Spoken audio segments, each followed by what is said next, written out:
vote yes via the chat. Thank you. So I have all members with a yes. Okay, thank you. So we accomplished something, the agenda passed, so thank you. So we'll move on now to item number 2, which is the chief's comments.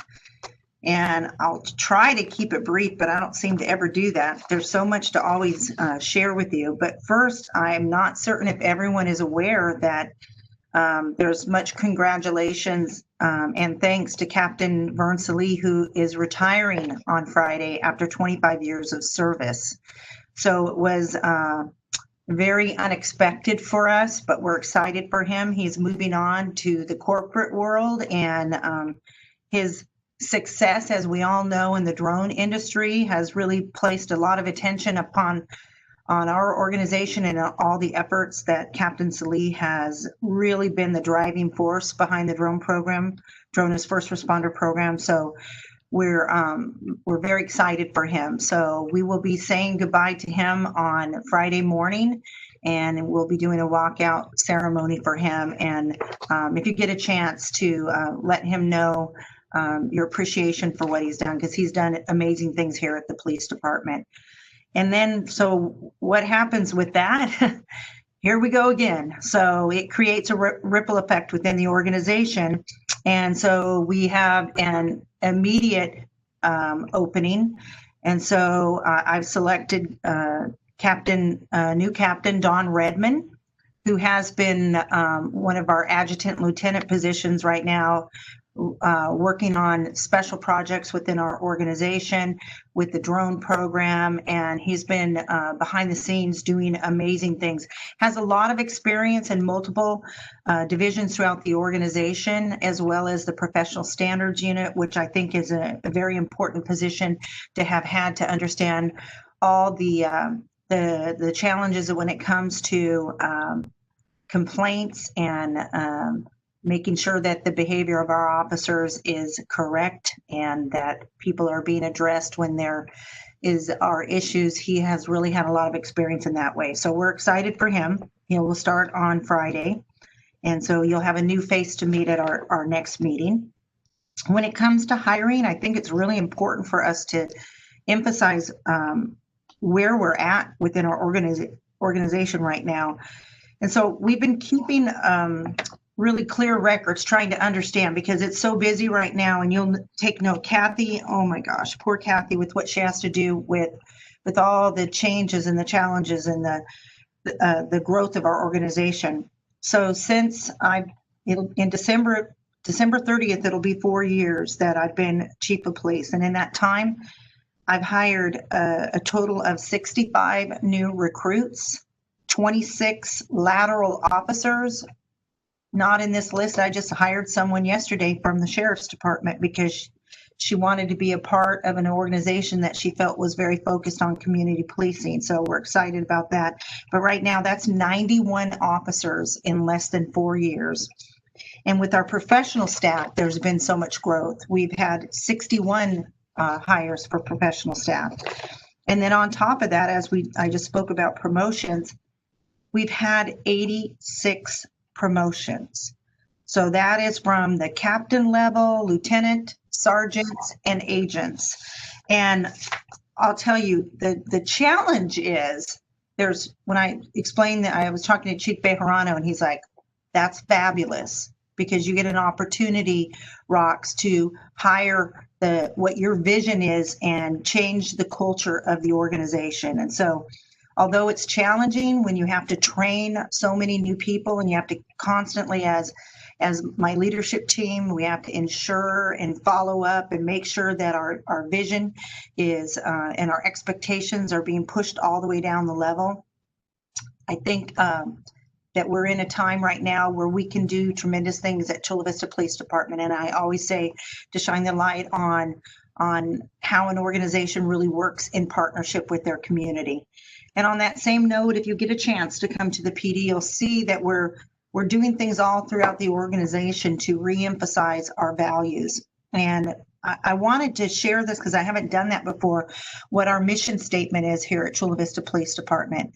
It says the Chula Vista Police Department in partnership with the community, is dedicated to providing community policing with the highest level of professionalism and transparency.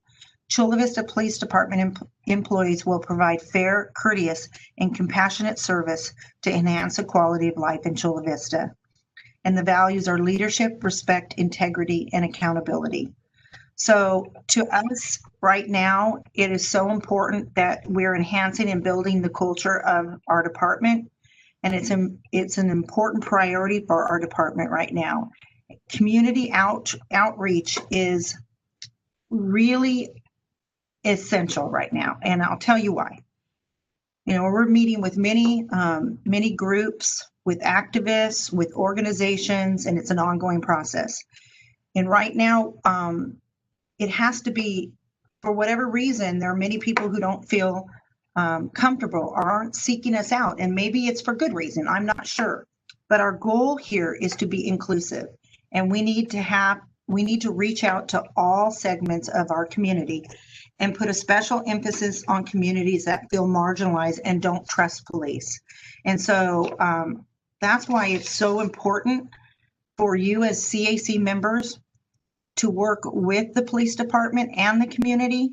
I want you to know, to all of us, we talk about this. Our CAC is the voice of the community, and we need you to be active and engaged and help us bridge whatever gaps are out there. And sometimes there's gaps that we don't even know about.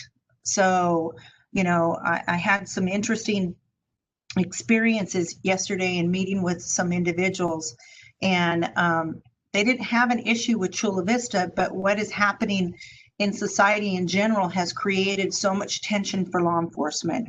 And so we want you to know that that we are doing everything we can to meet with groups, to drive the discussion, to invite others to the table for a deeper discussion on reform and racism. And really, it starts with leadership, and we're looking at our own organization. I'm going to start, I've been doing it by reaching out to our officers of color. I've seen, as I've asked questions, I've gotten some different insight into some of the challenges that others face that I haven't faced. And so it's been a difficult situation in many ways, but it's been an invaluable situation to have these conversations and find ways to make sure that we are a much more inclusive department than we already are. I want you to know that I'm very proud of our organization. I certainly know we're not perfect, but I think that there's been a lot of you involved in the CAC for many years that have brought issues and concerns to the table for us, and that we've all been able to sit down and have discussions and look at ways of improving and really connecting more with our community. So anyways, I wanted to share that with you. I wanted you to know that I think it's really important right now. I had an opportunity, I think it was 2 weeks ago, Norma, to speak to the South Bay Forum. Everybody was not completely supportive of law enforcement, but to me, I don't want anyone to ever say that they've never been invited to the table, that they can always say that at Chula Vista, we have sat down and we are willing to have a discussion. And right now, I think that's more important than ever. And so anyways, I'm gonna go ahead and ask now for a 2-minute pause to allow the public to submit any final comments on the item. And members are reminded that if any comments do come up, please refresh the view on your screen to ensure that new comments will appear. So Phil?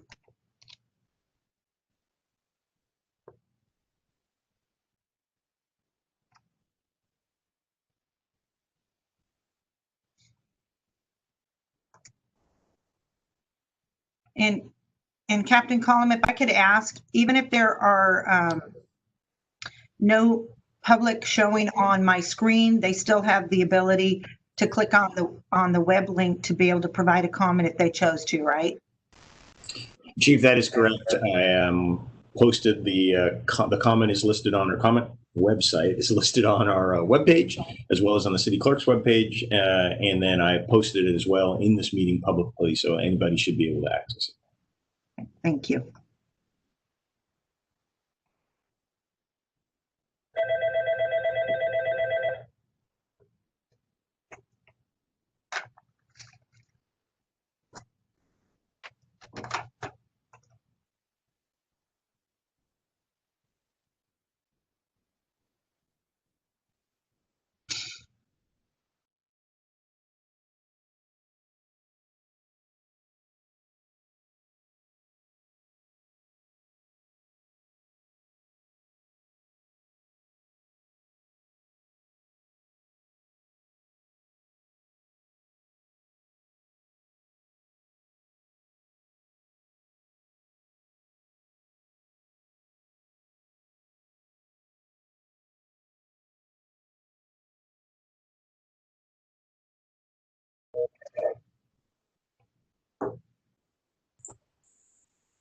And 15 seconds to go, Chief. You've been unmuted, and if there's anything else you wanted to add, feel free. Okay, thank you.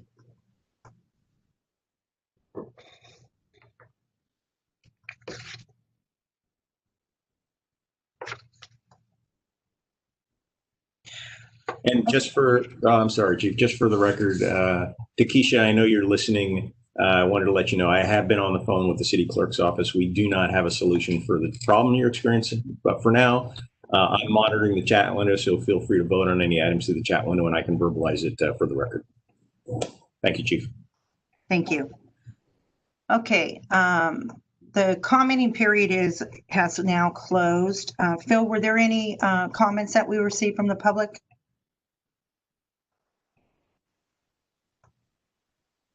Checking. Sorry, unfortunately, I can't refresh my comment window when sharing that screen, so I have to wait. Looks like no, Chief. I've received no comments were received via e-comment, and no comments were received via email.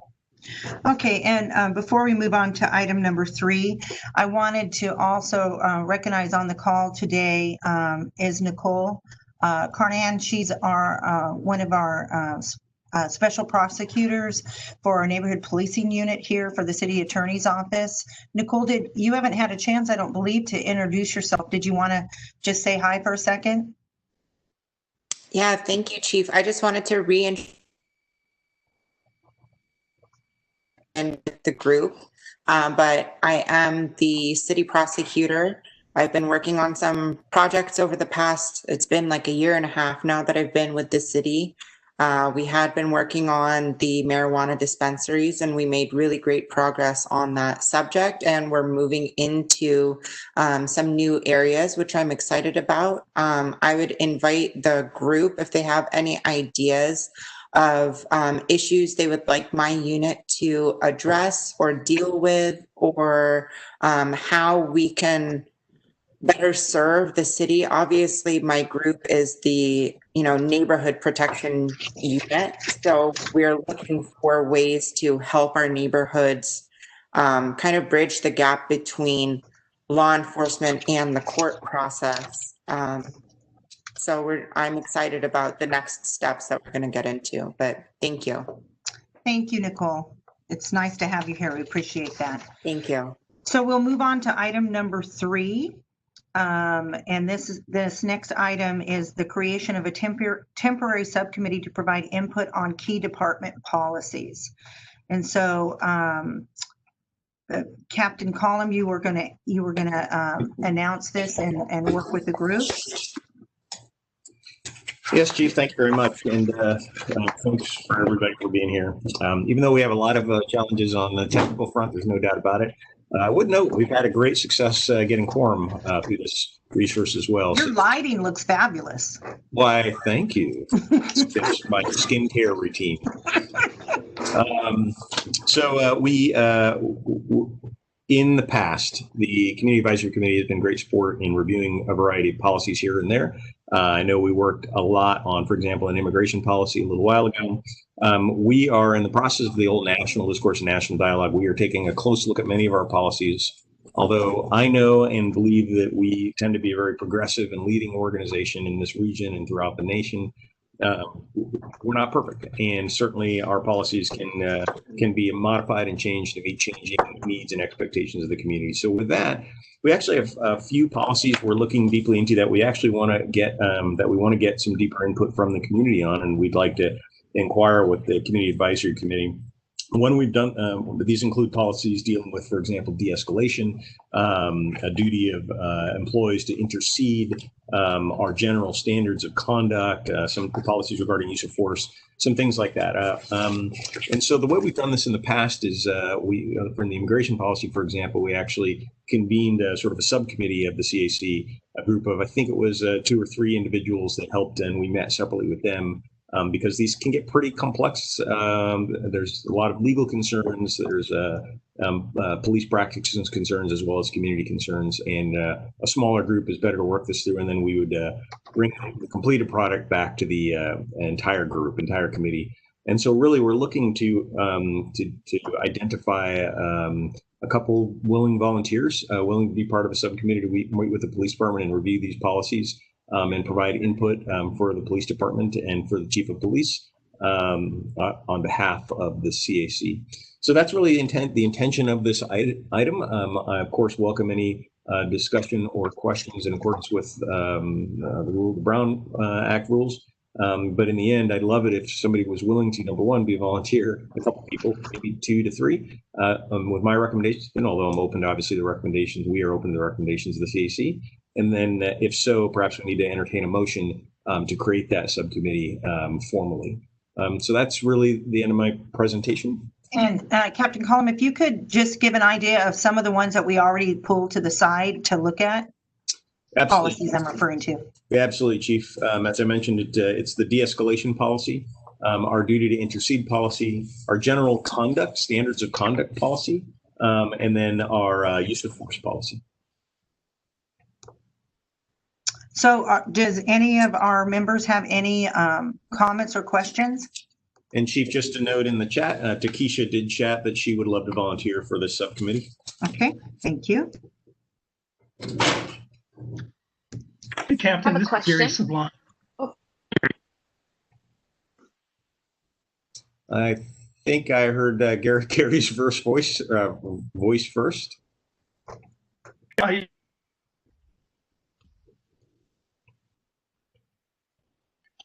More, and you're looking at the subcommittee?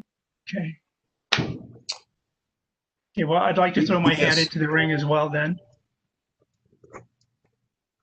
I don't know if you heard me. Gary, yes, Gary, I can hear you. Thank you so much. Yes, it is these 4, and we are looking for a single subcommittee. It really helps because it just helps with the process of this large 400-page policy manual. For the context of these policies, it's helpful to have one group that can kind of review all of them.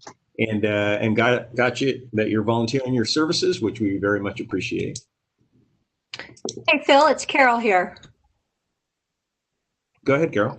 Hey, as you mentioned, I think it sounds like we have a couple of volunteers, but it would be nice if we could have a formal motion from someone on the committee to say, yes, we would like to have a subcommittee, a second, a vote, and then now you have at least 2 people who are willing to participate on that.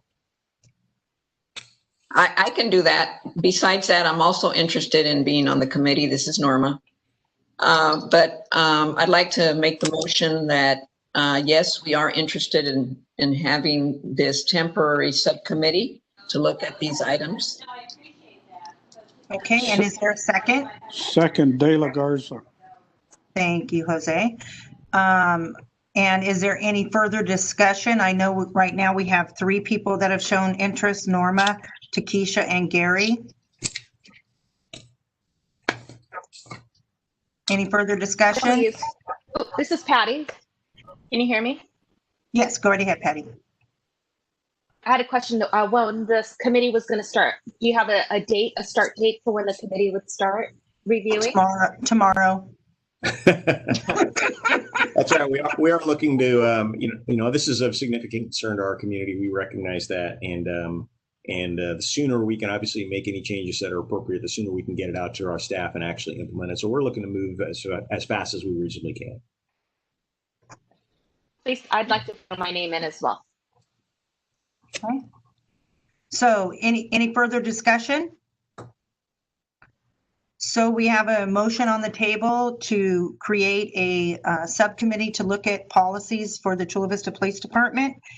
And we have it was a motion from Norma and seconded by, I believe it was Gary. It was Jose. And all those in favor say aye, or no, wait, excuse me, stop. Kathy, can you take the vote for me? Yes, ma'am. Member Aragon? Yes. Member Barros? Yes. Member Casares? Yes. Member Chavez? Yes. Member Corbett, if you can just send it through text or through the chat. Member De La Garza? Yes. Kathy, I apologize, just interrupting for a moment. Carol, perhaps you can advise, do we need to have a commenting period before we take the actual vote? Yes, sorry. Okay. So Sorry about that. we'll go back to the drawing table here and we will go Start ahead. again. Okay, so we will go back and allow the public to have 2 minutes to make any comments, and then we'll go back to the vote after that. Thank you for your understanding. So Phil, if you can go ahead and start the clock.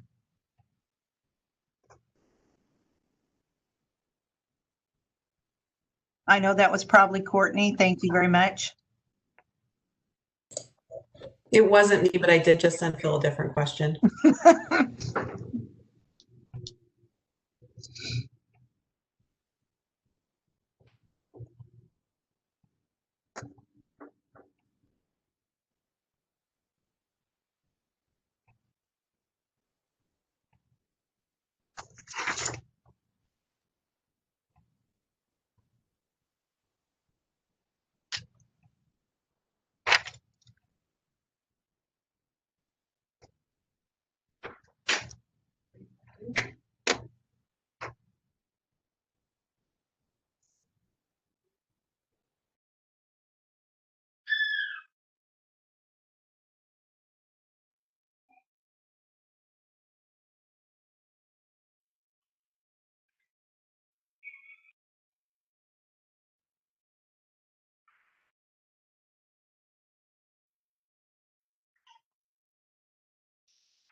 Okay, the time is up. Captain Collin, were there any public comments that you received?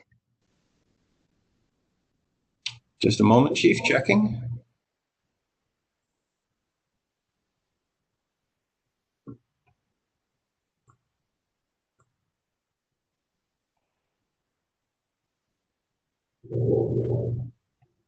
No comments were received via e-comment and no comments were received via email.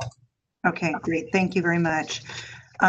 So do we, Carol, if I could just ask for clarification before we go back to the vote again, do we need to have this specified as a particular type of a subcommittee? Is it ad hoc or is there anything, can we just call it a subcommittee from the?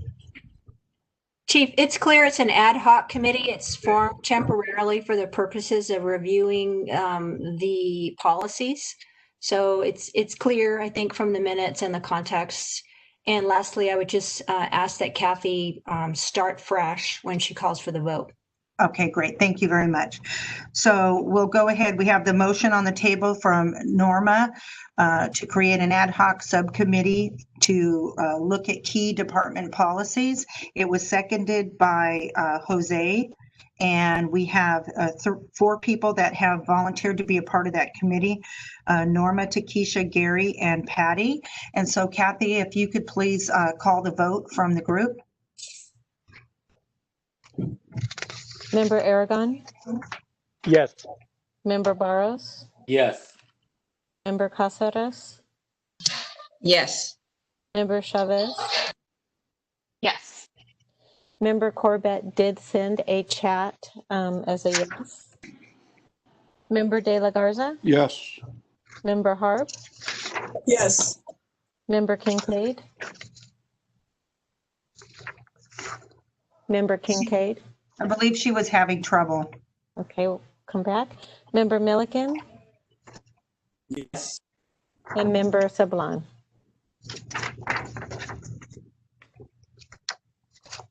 So that would be 9 yeses, and we will follow up with Marla? Okay, thank you. We will move on to item number 4, which is an overview of the MOUs with the employee bargaining groups. This was something that was asked at one of our previous meetings. And so yes. I'm sorry to interrupt. Before we move on, did we want to seek clarity on the members of this ad hoc subcommittee? As of right now, I think 4 members expressed on this meeting that they were interested. I think Marla is interested as well. I'm getting some, but that would be 5. And I'm a little concerned that that may be a pretty big subcommittee. That's most people on this call, actually. Or is the committee comfortable with that? Any input from the committee? I mean, from the group? I don't think that's a problem. I think, if Carol, you can correct me if I'm wrong. As long as it's not the majority, a quorum of the board, it's still an ad hoc committee. This is Carol. Yes, that's correct. We wouldn't want a committee of 7 or more, because that Right. is a group. Right. So, as Phil mentioned, I think in the past we had 2 or 3. It's obviously easier to coordinate schedules and review with a smaller number, but it's up to you to just, make it happen. All 2 of you, 3 of you, 4 of you, 5 of you. It's Right. there's not a barrier. Right. And I think we don't have to necessarily expect all 5 to be able to make a meeting. So as long, like Carol says, 2, 3, 4, 5 of us can get together, then that's so be it. And I now have, I'm sorry, Carol, I now finally have access to a microphone. I was texting the captain. Yes, I'd like to be involved if appropriate. Thanks. Super. Okay, so Thank you all. So I have Takesha, Gary, Norma, Patty, and Marla, if I heard everything correctly. Just wanted to make sure. okay, are we good? I'm good. Thank you, Chief. Okay, thank you very much. So as I mentioned previously, we're going to be discussing the MOUs with employee bargaining groups. And we're lucky today to be able to have our HR director, Courtney Chase, with us. That was going to kind of give an overview and open it up for discussion afterwards. So I'll turn it over to you, Courtney, and thank you for being here with us today. I'm happy to be here. Thanks for having me. And something I always feel the need to share is congratulations to Captain Redmond. And he was the high school band teacher when I was in high school over 20 years ago. So a little known fact you now know about the new captain. Today, the topic before us is an overview of the MOUs with the employee bargaining group. So I'm going to give a brief presentation, but then maybe answer any questions that you have. So in the state of California, we have the Myers-Milius-Brown Act that requires and allows for this public agencies to negotiate with public sector labor unions. So as part of that, we are required to negotiate with those groups on the wages, hours, and term conditions of employment. There still are a number of things and areas that the city and the employer can determine. But what we would do, and with things changes, we have to impact bargain. So we would discuss as policies change or as we bring on new technology, we talk about the impact that would have with our labor groups. The city as a whole has 5 labor groups. We have our police officers union, our fire labor group, engineers, our mid managers and professionals, and then our association of Chula Vista employees, which is a lot of our line level employees. And that is actually our biggest bargaining group within the city. Right now, all of those groups, well, 4 of the 5 groups are in current labor contracts with the city. There's one group that I think we're wrapping up this week, being our mid managers and professionals group, that's represented by SEIU. So as part of that process, when those contracts are up, whether it's a 1, 2, 3-year contract, we sit down and talk about all of the things in those labor contracts. But throughout the term of the contract, what we do is have labor management meetings, depending on what is going on, any policies that are changes that are happening. An example of that would be right now with COVID and the policies we've implemented pretty rapidly in response to that, both in the police department and throughout the city.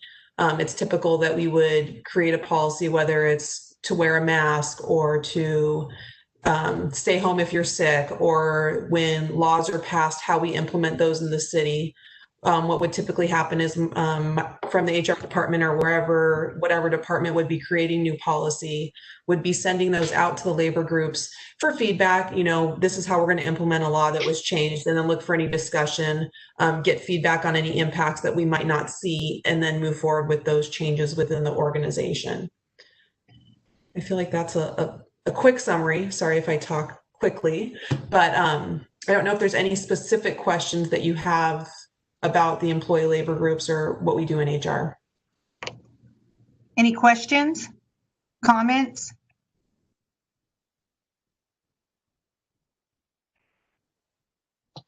So are there, this is Norma. So is it different times of the year? Does each group come up individually that you're dealing with, or is this something that happens all at the same time? And how often do you meet in trying to address the bargaining group issues? So I'm going to put on my attorney hat, even though I'm not an attorney, and say it depends. So with our groups, we have different scheduled meetings depending on the groups and the needs. So for instance, I think the chief meets pretty regularly with the POA. In our fire group, they have monthly meetings with the IAFF. I personally meet with our Association of Chula Vista employees more regularly than the other groups, and our mid-management professionals, because they span multiple departments. So with our Association of Chula Vista employees, we meet bi-monthly, but while during COVID, we've actually been meeting bi-weekly to discuss the impacts of the changes that are happening, what's going on, and how we can address them. So it really is on an as-needed basis. Some have more formal meeting arrangements and others just on an as-needed basis.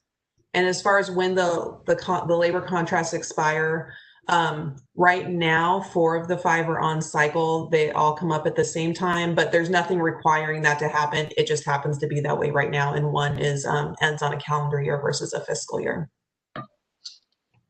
Thank you. You're welcome. Any other questions before I move to possible public comments?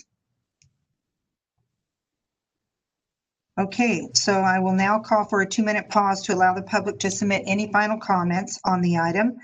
Members, as a reminder, if Captain Column does let you know that there are public comments, you'll need to refresh on your screen to ensure new comments will appear.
I didn't know 2 minutes could seem so long.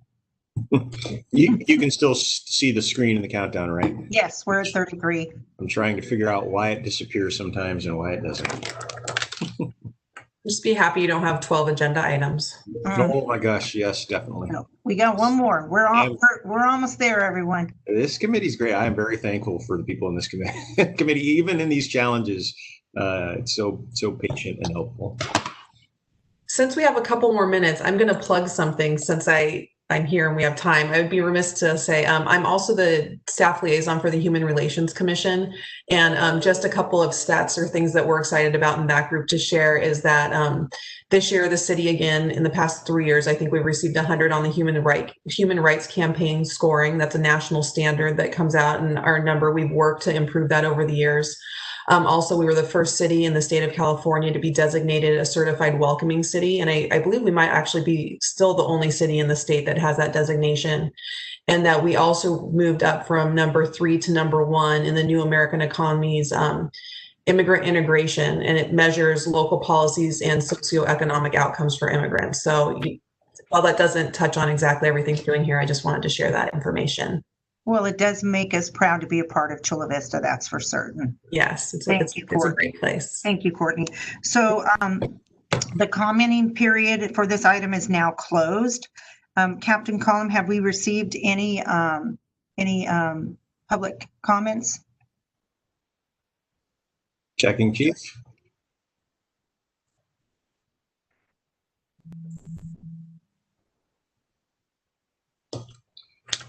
Chief, no comments were received via e-comment and no comments were received via email.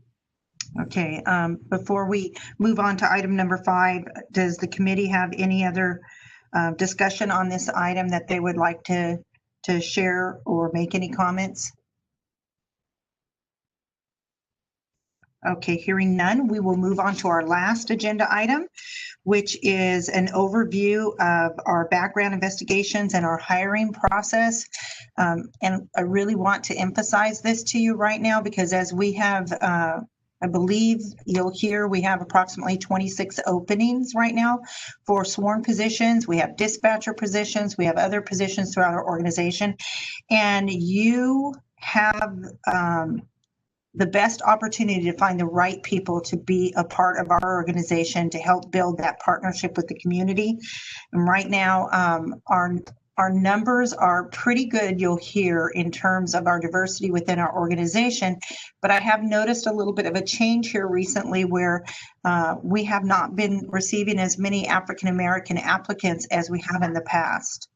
So hopefully, as you talk with Lieutenant Miriam Fox, she is the lieutenant of the Professional Standards Unit. She's going to share with you where we're at, what we're doing, and we hope that you can be a part of the recruiting process for us as well and help us get the right people to wear this Chula Vista uniform and go out and protect our community. So Lieutenant Fox, please go right ahead. Thank you, Chief. Good morning, everyone. As Chief Kenny stated, I'm the Professional Standards Unit Lieutenant. I'm in charge of recruiting, backgrounds, training, internal affairs, among some other things. So talking about our hiring, if you go to the city website, and I did give it to Captain Collin, our link, Chula Vista PD, we are hiring. I will post that in the comments now, Miriam. Thank you. Thank you, sir. We are continually hiring police officers, police radicals, and academy graduates. We're continually hiring recruits, police recruits, and also police dispatchers. So if you know anyone that may be interested, please go to our website. They can go to all of our social media pages. Our handle is at chulavistapd.org. We're on Facebook, Instagram, Twitter, and LinkedIn. So please, we're definitely looking for any interest, any concerns or questions. We would love to answer your questions and show you what we can do. So as far as hiring, we start off with recruiting, obviously. Because of COVID, it kind of has made our recruiting efforts a bit challenging. We are not doing the in-person hiring recruiting process like we did before.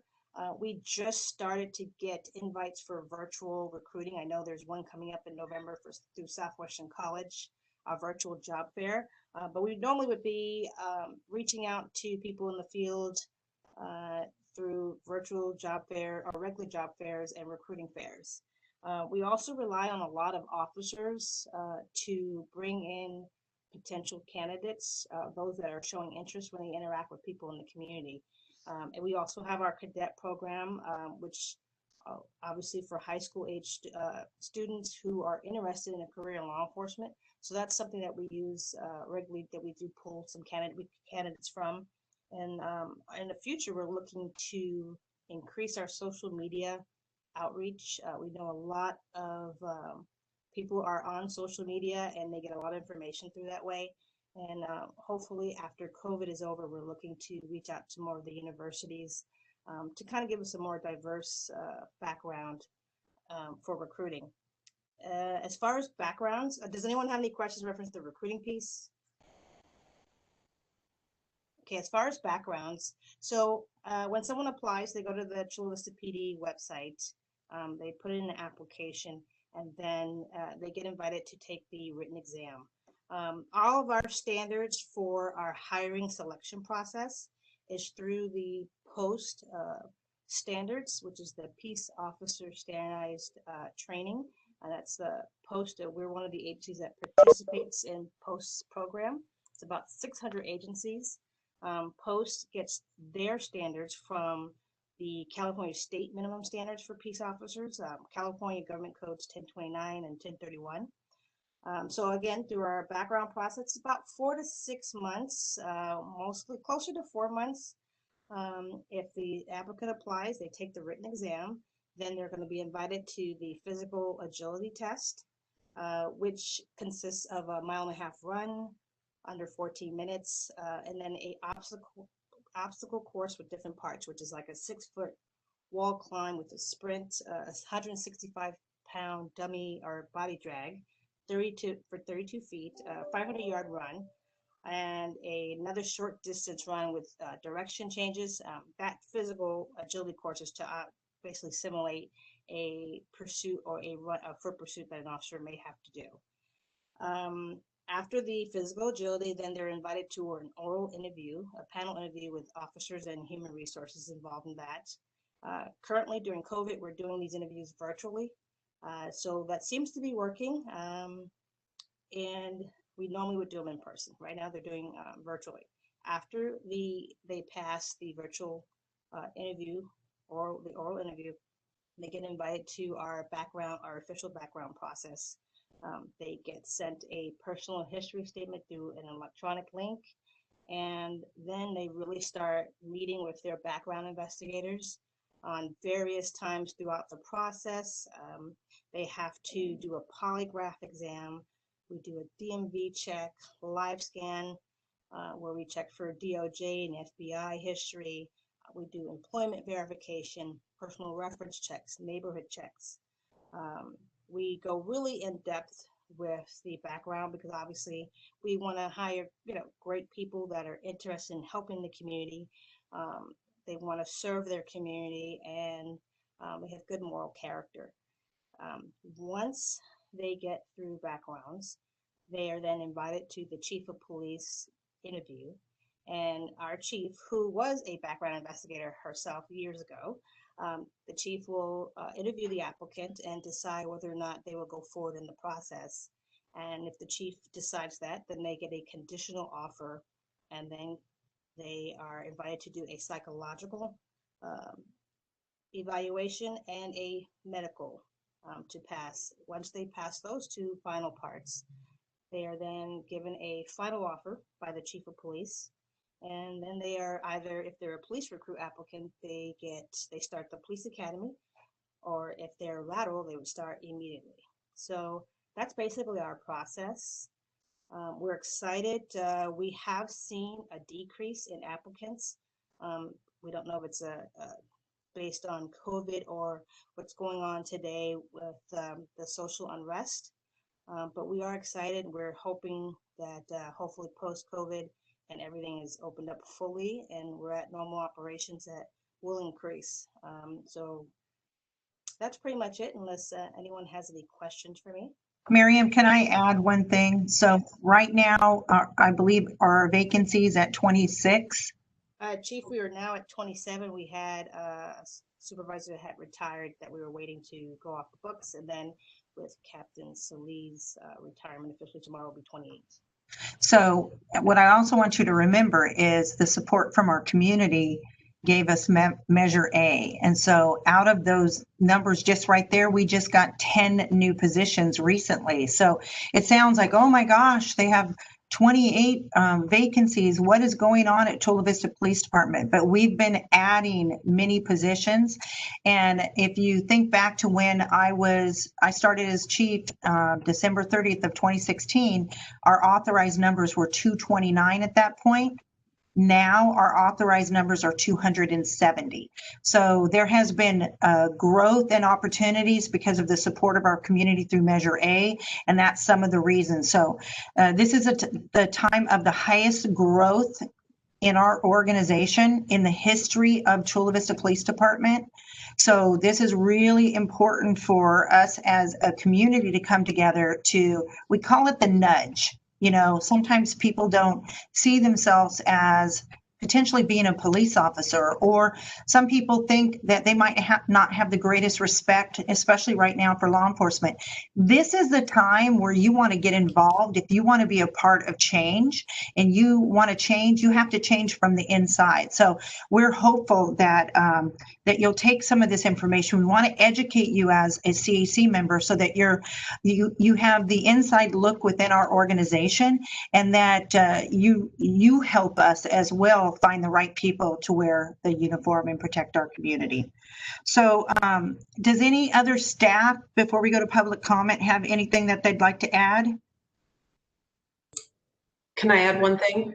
Since I like to sell, yes. I'm here to sell the job as well. I mean, I think this is also great as the CAC when you're out talking to people. This is a position where you are paid to receive training. So people that are unemployed or are looking for jobs, I mean, this really is one of the few positions that exists out there where you are paid to get your training, and you have full benefits, you have retirement, you have all of those things during that training. And you made me think of something else, Courtney. Thank you. So there is a debate and there is discussion about people are saying that law enforcement needs to have the highest level. They should have bachelor's degrees. They should have master's degrees. And so I want to paint a picture for you on why I don't agree with that. Because right now I would not be here, okay? Because I had lots of education before I started in law enforcement, but I didn't get my bachelor's degree, and my bachelor's degree was with the help through the Chula Vista Police Department. I got my bachelor's degree in 2013.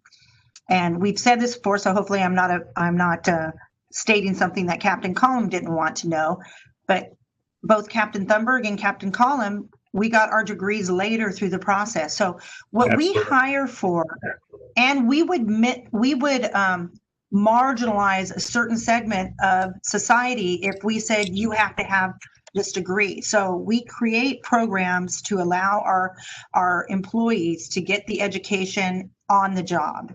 And I think that's amazing. And so I just think it's really important that people understand all the training that goes into it. And at the city of Chula Vista, our police department trains 4 times more than the required training through post. We do that because we believe training and education is important, and we create that pathway for individuals. So as you go out there, you might see somebody. What I say is, I can train you, I can give you the knowledge base, I can teach you the laws, I can do all those things to train you from the tactical perspective and all that. That's fabulous. Most people can learn those skill sets. But if you don't have the right heart for law enforcement, you're not going to be successful. There's going to be challenges. That's what I see happens with people, is when they don't have the right heart for service, they make those mistakes, or they cut corners, and they become a challenge for law enforcement. So that's why you as community members know people that have the right heart and would be a great police officer. Someone said to me years ago, man, you would be a great police officer. And before that, I never even considered law enforcement. It never even was it was not even in the picture for me. And then I started asking myself questions, and I started saying, could I be a police officer? Wow. And I started looking at it differently, and I was going to just be a reserve officer. But then I put myself through Southwestern, and I was like, no, I want to be a police officer. And thank the Lord that I got picked up by Chula Vista very quickly. And I've never looked back. This is an amazing job, and there are amazing people in it. But it's my job to make sure the right people wear this uniform, and I'm asking you to help us find those right people. So anyways, did anyone else have any comments from staff before we go to public comments? Then I'll open it up for anyone. Thank you, Chief. I just wanted to reiterate, I think both Lieutenant Fox and you said things very well and succinctly. For the committee members to know, there is some confusion out there about the process by which police officers are hired or held accountable or even fired as need be. And part of this was just to give you some of the low down and dirty information in hopefully a consumable format. But to be clear, because we really do trust in part of your role in not only providing communication and feedback to us to help drive our policies and directions, but also to help inform the community. And every one of you I know does an incredible job doing that. So from that perspective, I want everybody, to know in no uncertainty in terms that any employee that is hired by this police department goes through an extremely rigorous background check, psychological examinations for sworn and other employees, and all the sorts of other processes to make sure they are a good fit for this community before they are ever hired. But in the end, the only person in this police department that has the authority to hire individuals directly is the chief of police. And it is she who decides who we're going to hire and who we're not. The union nor the bargaining groups have any authority in that in any way whatsoever. And the same thing applies to firing, quite honestly, as well. The union does not dictate who we fire and who we don't. That is, again, at the discretion of the chief of police. And for some of you, this may seem obvious, but we have learned that over the course of the last couple months, there is confusion out there, and some people do are under the mistaken belief that for policing organizations, the union or other people hire and fire individuals. And I just wanted to let you know that for this organization, that is absolutely not the case. So that's all. Thank you, Chief, for the opportunity. Thank you. So I'll now call for a 2-minute pause to allow the public to submit any final comments on the items. Members, as a reminder, if any comments do come up, you'll need to refresh the view on your screen to ensure new comments will appear. So the time will start now.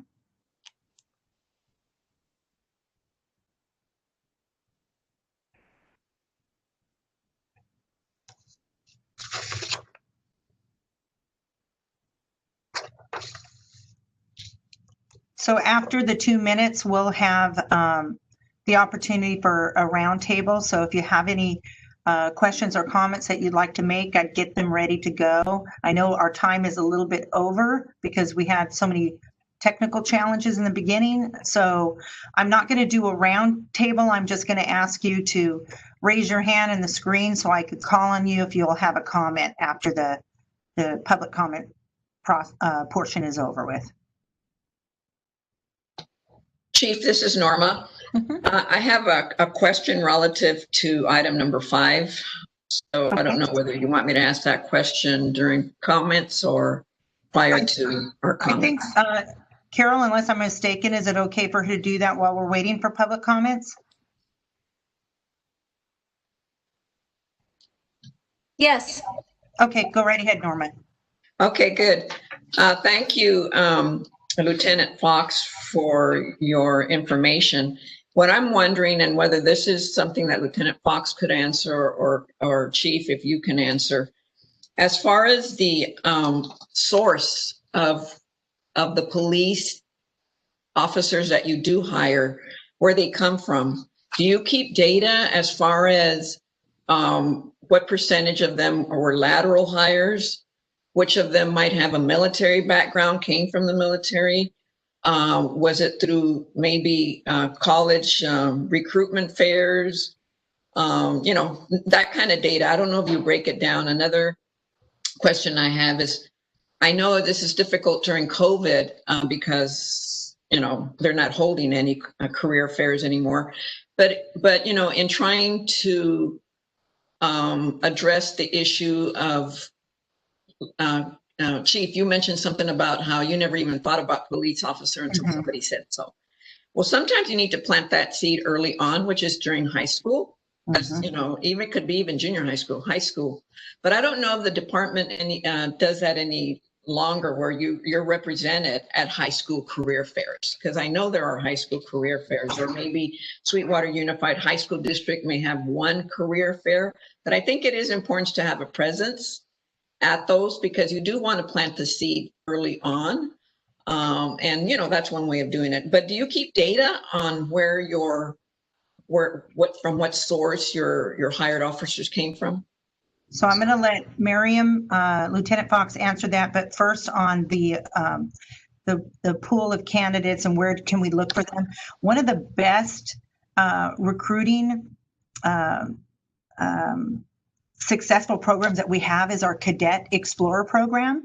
And so we used, I don't know, Miriam, if this is a case, but we used to have the whole academy program at Otay Ranch High School where they actually had a criminal justice academy there. And so that was great. Our teen academy is another area that Angela puts on and brings in youth from all over our community that sometimes don't have a positive opinion of law enforcement, and they get a chance to come in and see what we're about, and it changes their opinion. And we've hired many people that have been graduates from our teen academy.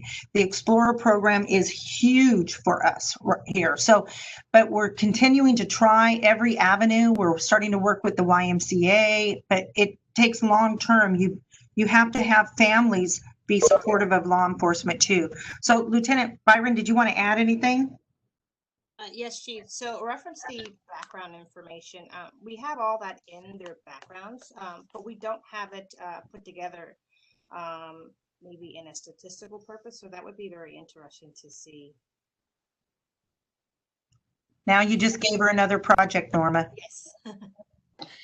Yeah. Did you want to add anything? Yeah, I think it would be important. I think it would be important because I think those were some questions that came from the public when all this, you know, racial strife and so-called police brutality and things like this was going on. People were questioning, hey, where do these police officers come from? And I think it is important to keep data.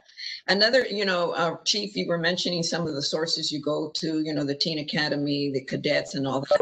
So these are young people that already have that interest kind of a thing. I think it would be really interesting and something worthwhile to do with even kids or young people that go through your, I don't know what you call it, but it's like an intervention program. Juvenile diversion.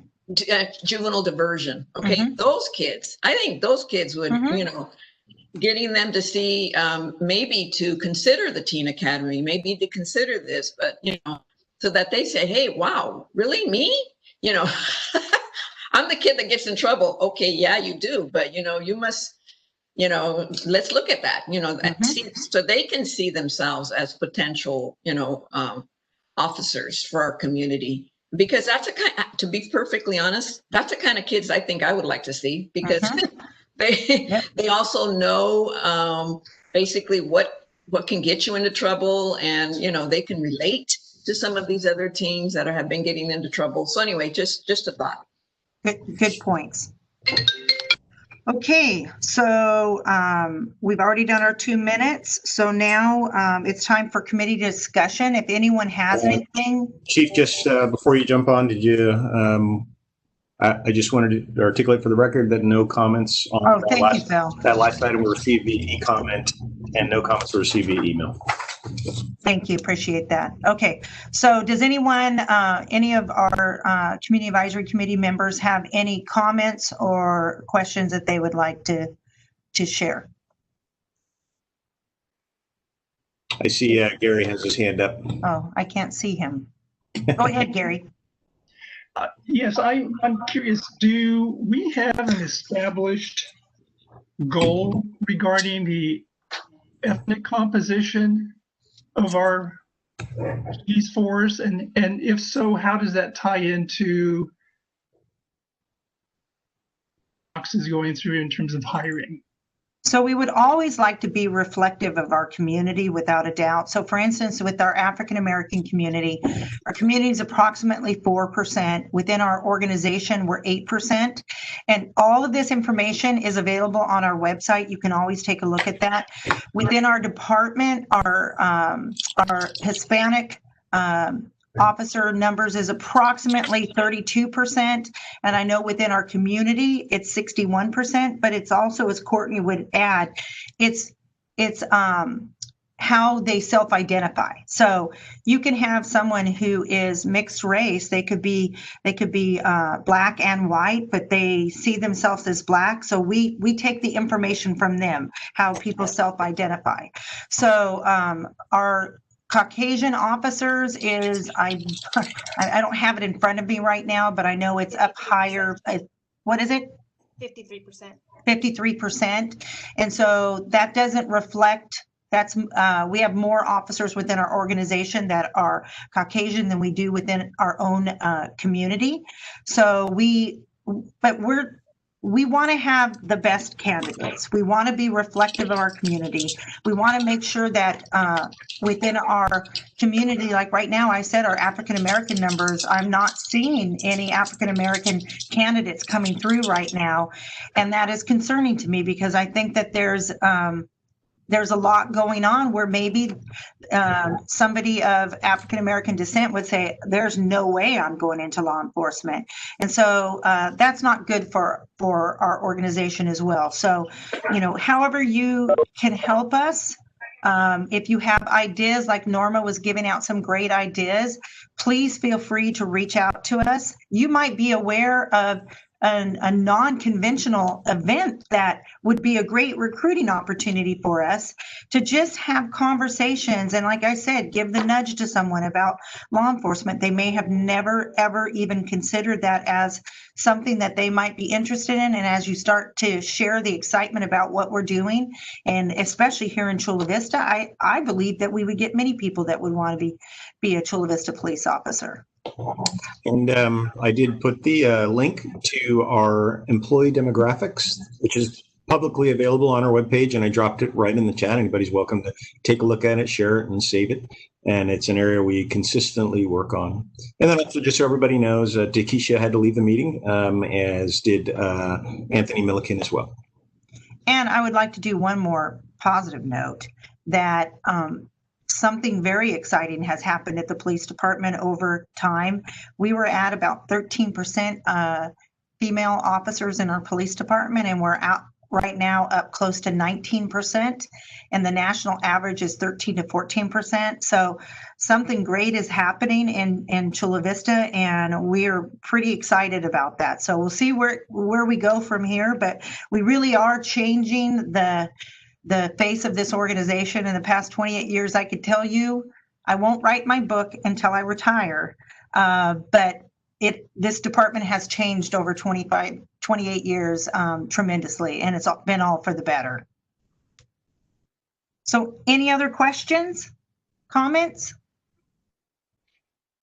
Okay, well, I took us over, but I guess it's not too bad. But it is now 11:09 a.m. and I will be adjourning this meeting until the next regular meeting of the Police Department's Community Advisory Committee on Thursday, January 7th, 2021, which will be a better year, at 9:30 in the morning. And I hope to have another CAC member to present to you for consideration at that meeting. So thank you all. You guys have a great October, and let us know if you have any ideas. Please continue to stay in contact with either Captain Collum or myself. And if anyone is around and would like to come to the promotional ceremony on October 9th, we'll be social distancing and being COVID safe. Courtney, you'll be happy to hear that. We'd be more than happy to have you attend and be a part of that day. So thank you so much. Thanks, everybody. Thank you. Have a great weekend, everybody.